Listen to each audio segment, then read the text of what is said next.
Hello students, welcome to my channel science by Ekta ma'am. कैसे हो आप सभी? पढ़ाई अच्छे से कर रहे होंगे। एग्जाम्स पास आ गए हैं तो अब एग्जाम्स की तैयारी में जुट जाने की ज़रूरत है। हम लास्ट क्लास में पढ़ रहे थे कोऑर्डिनेट ज्योमेट्री, जिसकी फर्स्ट एक्सरसाइज के क्वेश्चन नंबर 1 और 2 हमने सॉल्व कर लिए थे। तो आई होप वो क्वेश्चंस आपको अच्छे से समझ में आ गए होंगे। साथ ही साथ हमने डिस्टेंस फॉर्मूले को डिस्कस किया था।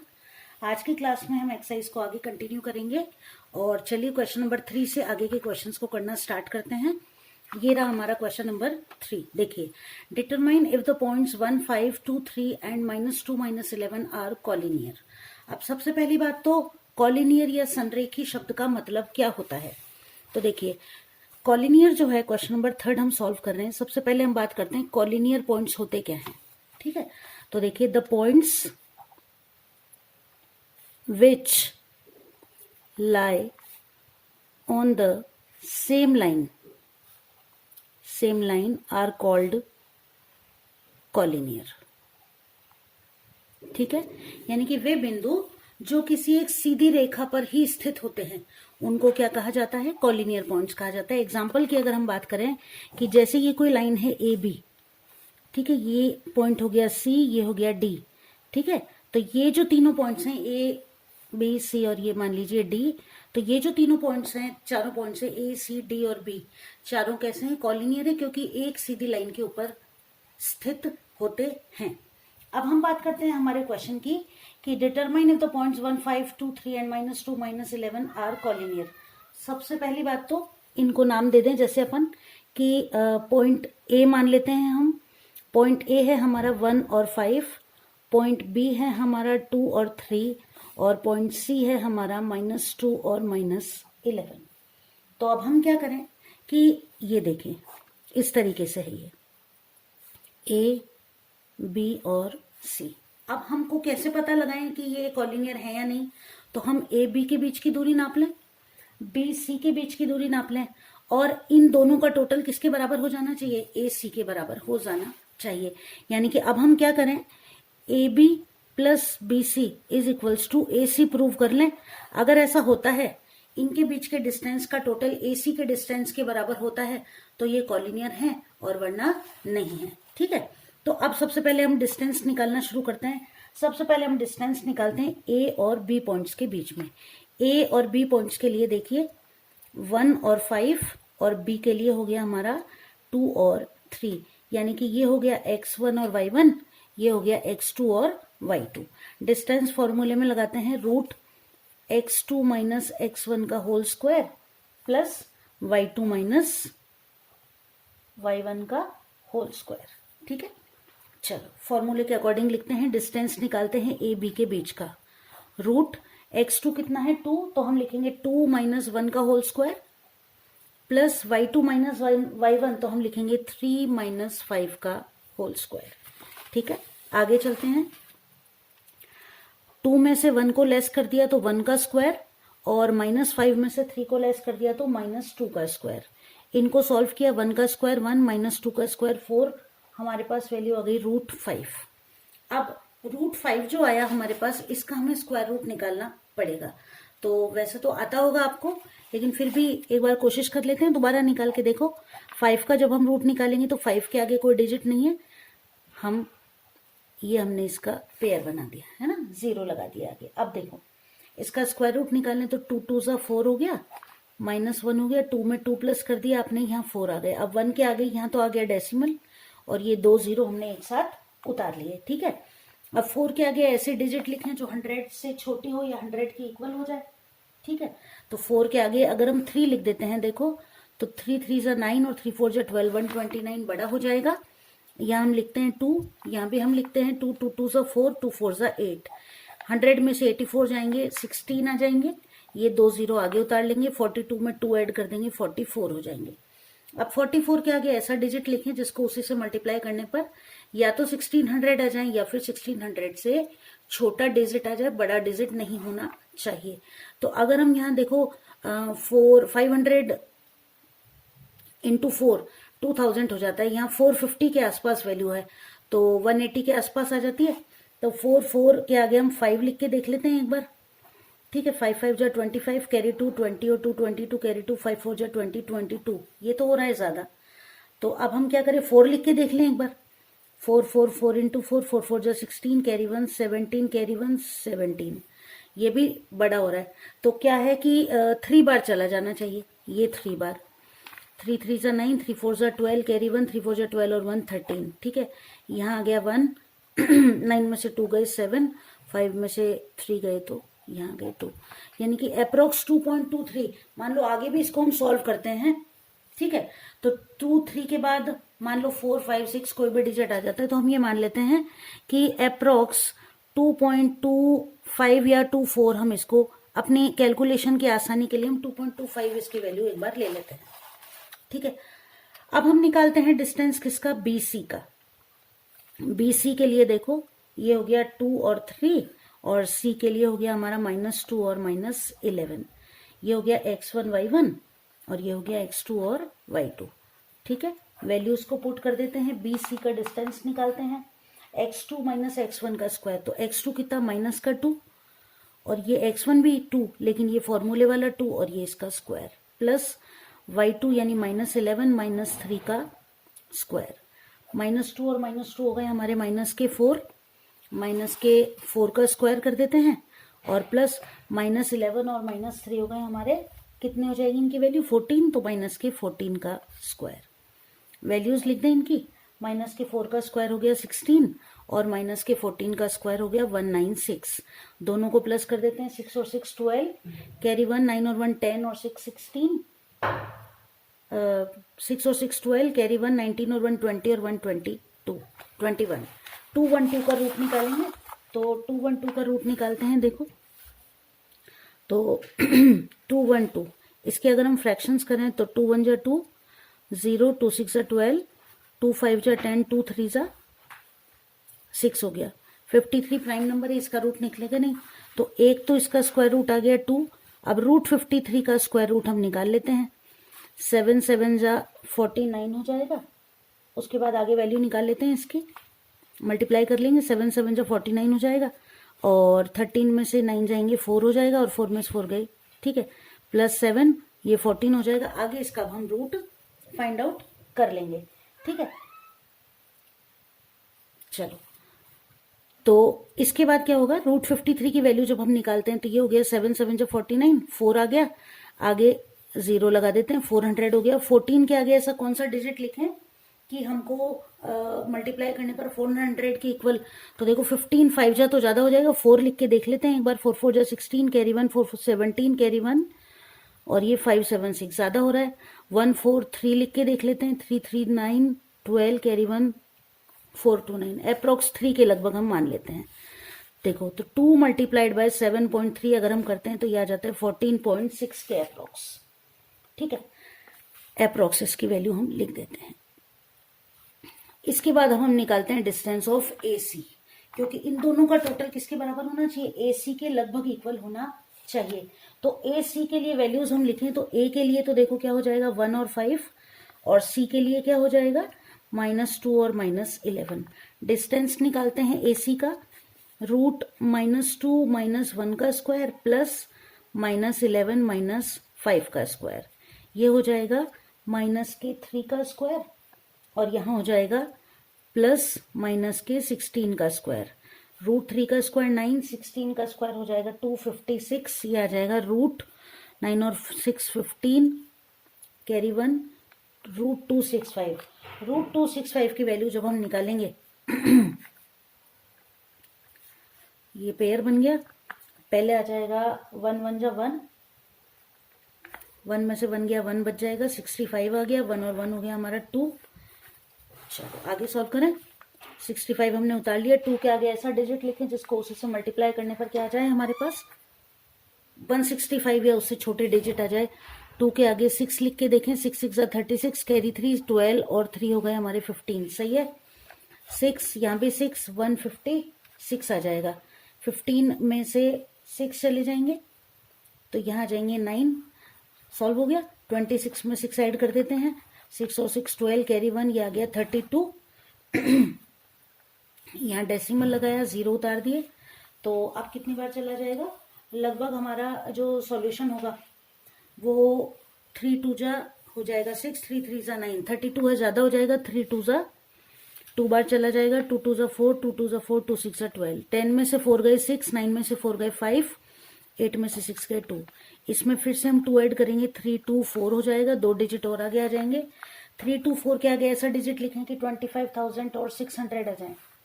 ठीक है, तो अगला जो डिजिट होगा हमारा ज्यादा होना चाहिए, 4 5 6 9 तक भी चला जाए, 9 बार तो नहीं जाएगा, 8 बार चला जाना चाहिए। 8 से कर लेते हैं इसको सॉल्व। तो हम लिख लेते हैं कि अप्रोक्स √265 की वैल्यू कितनी आ जाएगी, 16.28 के इक्वल आ जानी चाहिए।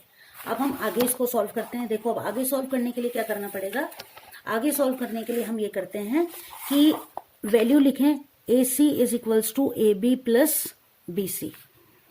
पहला काम करें, AC की वैल्यू 16.28, AB की वैल्यू लिखें 2.25 के अप्रोक्स हमने निकाली थी, और BC की वैल्यू लिखें तो BC की वैल्यू हमने निकाली थी 14.6 के इक्वल। 16.28 इनको जोड़ो, 14.6 को और 2.25 को ऐड करते हैं तो ये आता है 16.85। तो क्या दोनों इक्वल हैं, दोनों इक्वल नहीं है। सो हम लिख देंगे so these points are non collinear, यानी कि ये एक ही लाइन पर स्थित नहीं है तीनों ही पॉइंट्स। आगे चलते हैं, अब हम सॉल्व करते हैं हमारा अगला क्वेश्चन कि check whether 5 - 2 6 4 and 7 - 2 are the vertices of an isosceles triangle. तो फर्स्ट ऑफ ऑल हम ये जानें कि आइसोस्केलस ट्राइंगल जो है ये होता क्या है। आइसोस्केलस ट्राइंगल, आइसो यानी एक जैसा, आइसोस्केलस ट्राइंगल जो है इसका मतलब ये है कि ये एक ऐसा ट्राइंगल होगा 2 साइड्स आर इक्वल, जिसकी कोई 2 साइड्स जो होंगी वो कैसी होंगी, इक्वल होनी चाहिए। अब ये ट्राइंगल है, मान लीजिए हम इन तीनों पॉइंट्स को इस ट्राइंगल पर बनाकर देख लेते हैं। ठीक है, आप देखो ट्राइंगल जो है हमको दिए हुए हैं, ये हम मान लेते हैं A, ये मान लेते हैं B और ये मान लेते हैं C। तो अब हम ये मान के चलते हैं आइसोस्केलस ट्राइंगल है कि AB इज इक्वल्स टू क्या होना चाहिए, AB is equals to BC है, हम ऐसा मान के चल लेते हैं। ठीक है, AB is equals to AC हम ये मान के चल रहे हैं, sorry AB is equals to BC मान लेते हैं। ये दोनों साइड्स इसकी इक्वल है। ठीक है, वैल्यूज लिखें इनकी अगर अपन, तो देखो A बराबर जो है हमारे पास, AB की वैल्यू जब हम निकाल रहे हैं AB, ठीक है, तो देखो A बराबर है हमारे पास 5 और -2, B बराबर है हमारे पास 6 और 4, और C बराबर है हमारे पास 7 और -2। सबसे पहले AB को फाइंड आउट करते हैं। AB बराबर देखो ये हो गया x1 y1, B के लिए हो गया x2 और y2। AB x2 की वैल्यू लिखते हैं, x2 कितना है हमारा 6 माइनस x1 की वैल्यू 5 स्क्वायर प्लस y2 की वैल्यू लिखो, y2 की वैल्यू कितनी है देखो 4, और y1 कितना है -2। तो ये माइनस तो फॉर्मूले वाला, ये -2 आपने लिखी y1 की वैल्यू और ये हो गया स्क्वायर। 6 में से 5 गए 1 का स्क्वायर प्लस ये हो जाएगा 4 माइनस माइनस प्लस के 2 का स्क्वायर। हम इसको लिखेंगे 1 का स्क्वायर प्लस 4 और 2 कितने हो जाएंगे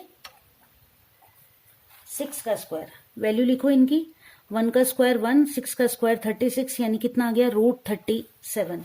ये हमारी वैल्यू आ गई किसकी, AB का डिस्टेंस आ गया। अब हम डिस्टेंस निकालने किसके बीच में, BC के बीच में। BC के लिए देखो 6 और 4 ये हो गया x1 y1, और 7 और -2 ये हो गया x2 और y2। ये दोनों वैल्यूज हमने पुट करनी है अब फॉर्मूले में। √x2 कितना है 7 माइनस 6 का स्क्वायर, उसके बाद y2 की वैल्यू -2 और माइनस फॉर्मूले वाला 4 का स्क्वायर। 7 में से 6 गए 1 का स्क्वायर, 4 और 2 माइनस के 6 का स्क्वायर। सिमिलर दिखाई दे रहा है, पता चल रहा है हमको। देखो 1 का स्क्वायर 1 हो गया प्लस 6 का स्क्वायर हो गया 36, √37। यानी कि एक ऐसा ट्राइंगल है, आइसोस्केलस ट्राइंगल है, distance between AB and BC is equal. तो आगे आप लिखोगे कि AB is equals to BC. So this is an isosceles triangle. Clear है? चलो अगला क्वेश्चन जो है ये काफी इंपॉर्टेंट है। देखो अगला क्वेश्चन जो है, in a classroom friends are seated on points A B C and D. A B C and D 4 points आपको दिए हुए हैं। यहाँ पर क्वेश्चन में दिया हुआ है देखो कि Champa and Chameli walk into the class after observing for a few minutes. Champa asked Chameli, don't you think ABCD is a square? कि कोई 2 फ्रेंड्स अंदर आ रही हैं और इन चारों को बैठा हुआ देख के कह रही हैं कि ये चारों इस तरीके से बैठे हैं कि ये एक स्क्वायर बन रहा है। ठीक है, चमेली डिसएग्रीज। अब एक कह रही है स्क्वायर, दूसरी कह रही है नहीं है। अब हमको ये प्रूव करना है कि इन दोनों में से कौन ठीक बात कह रहा है। सबसे पहली बात तो ये ग्राफ है, तो अब यहाँ पर आपको डिस्टेंस नहीं दिया हुआ, तो first of all you have to find out the distance between all these points on X and Y axis. सबसे पहली बात ए की बात करते हैं हम। ए जो है, क्वेश्चन नंबर है हमारा 5। देखो कि ए जो पॉइंट है हमारा, उसके डिस्टेंस जब हम फाइंड आउट करते हैं तो यहां से लिखते जाएंगे हम। ये रहा ए पॉइंट, तो ए के लिए देखो एक्स एक्सिस पर वैल्यू कितनी है 3 और वाई एक्सिस पर वैल्यू कितनी है 4। इस तरह आपको पता करना है। तो ए बराबर हो जाएगा 3 और 4। बी की वैल्यू देखते हैं। बी ये रहा। बी पर देखो एक्स की वैल्यू कितनी है 6 और वाई की वैल्यू कितनी है 7। सी के लिए फाइंड आउट करते हैं। सी पॉइंट ये रहा। सी के लिए एक्स की वैल्यू है 9 और वाई की वैल्यू है 4। और पॉइंट डी के लिए देखो एक्स की वैल्यू है 6 और वाई की वैल्यू है 1। अब हमें ये प्रूव करना है कि ये एक स्क्वायर है या नहीं है। तो सबसे पहली बात तो स्क्वायर को हम जब डिफाइन करते हैं तो क्या लिखेंगे कि it has all 4 sides equal.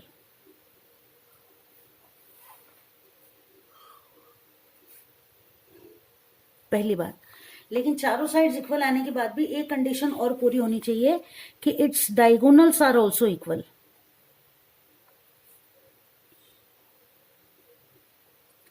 यानी कि जो डायगोनल्स हैं उनकी जो डिस्टेंस है वो भी इक्वल होनी चाहिए, क्योंकि चारों साइड्स बराबर हैं तो इनके जो कॉर्नर्स हैं उनके बीच का डिस्टेंस भी बराबर होना चाहिए। चलो तो अब हमको क्या करना है, सबसे पहले तो 4 साइड्स हैं, तो साइड्स कौन कौन सी हो जाएंगी देखो, AB, BC, CD और DA। डायग्राम बना के देखें तो देखो ये रहा, मान लो स्क्वायर है हमारा।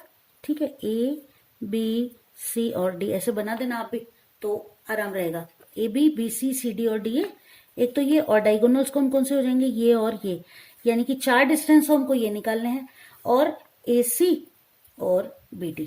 ये 6 काम इस क्वेश्चन में आपको करना है। इंपॉर्टेंट क्वेश्चन है, हाफ ईयरली एग्जाम्स आ रहे हैं, हो सकता है पूछ लिया जाए। ठीक है, या इसी तरह का दूसरा क्वेश्चन पूछ लिया जाए। ये आता है तो हम इस तरह का कोई भी क्वेश्चन सॉल्व कर सकते हैं। ठीक, चलो तो first of all AB, A और B, ये रहा A और B, यहीं से लिखते जाएं, x1 y1 x2 y2 याद रहेगा। तो देखो AB के लिए x1 या मैं लिख ही दूं वैल्यू, यहां लिख देती हूं। देखो कि AB के लिए हो गया 3 और 4 और 6 और 7। पहला ब्रैकेट है तो 1 x1 y1 और ये x2 y2, ऐसे याद रहेगा। अब AB की वैल्यूज लिख दें, x1 y1 और x2 y2, तो x2 माइनस x1 यानी कि 6 माइनस 3 का स्क्वायर।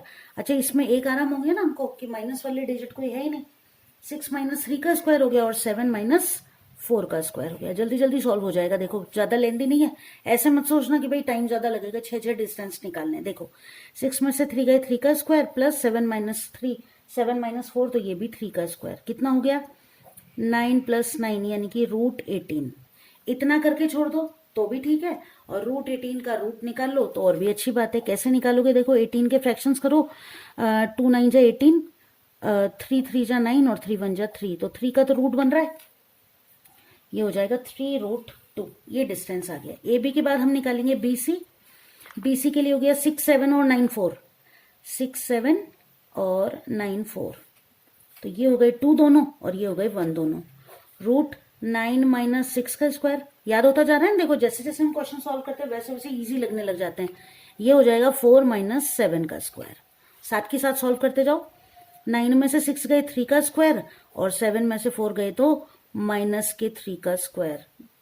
वही 9 प्लस 9 √18, वही वैल्यू आ गई 3√2। फर्स्ट वैल्यू ये आ गई, सेकेंड वैल्यू ये आ गई, है ना। रेड पेन से टिक कर दिया, अलग से दिख जाएगी। चलो BC के बाद C, AB BC हो गया। अब CD, C और D, CD की वैल्यू लिख दो 9 4 और 6 और 1। 6 माइनस 9 का स्क्वायर, समझ में आ रहा है, 1 माइनस 4 का स्क्वायर। बस 9 में से 6 गए, माइनस के 3 का स्क्वायर, प्लस 4 में से 1 गया, माइनस के 3 का स्क्वायर। Same 9 plus 9 √18। तो ऐसे लग रहा है कि शायद ये एक क्या हो जाएगा, स्क्वायर हो जाना चाहिए। तीसरी वैल्यू ये आ गई हमारी। इसके बाद क्या निकालना है, DA। तो D और A की वैल्यू लिख दो, 6 और 1 और 3 और 4। लिखो वैल्यूज, 3 माइनस 6 का स्क्वायर प्लस 4 माइनस 1 का स्क्वायर। ठीक है, अब देखो 6 में से 3 गए, 3 का स्क्वायर, 4 में से 1 गया तो भी 3 का स्क्वायर, यहाँ माइनस का 3 है।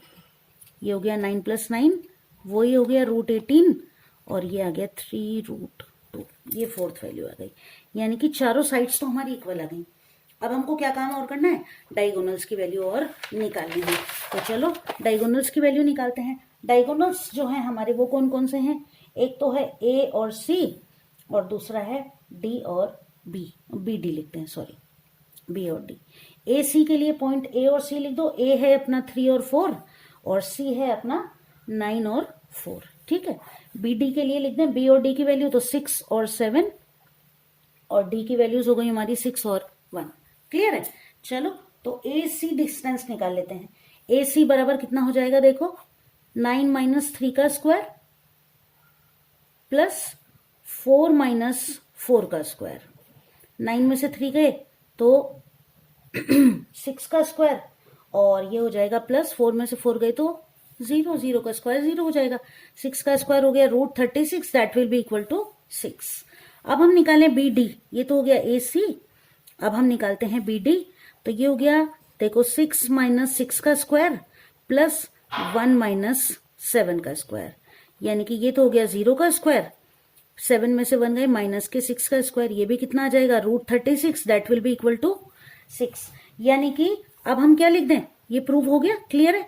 देखो वहां हमने ABBCCDDA चारों निकाल लिए, 3√2 आ गए, चारों की वैल्यू इक्वल।